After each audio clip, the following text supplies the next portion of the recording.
Scene कुछ ऐसा है, 14 अगस्त की तैयारी है, झंडे लहरा रहे हैं और ये है पदरियो फार्म हाउस।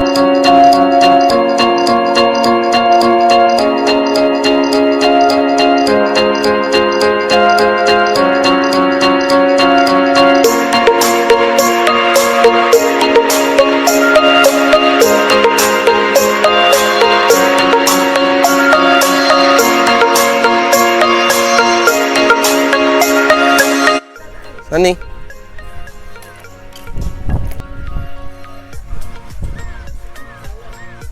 ये हमारे नाना जी भगत मातूराम साहब, जिनका ये पूरा पदरियो फार्म हाउस है।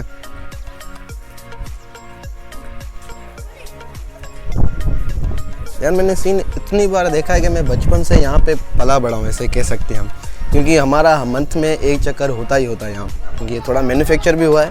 और मेन चीज़ वो आपको दिखानी थी, वो पुल जो बहुत ही अच्छा बना है। हुआ पहला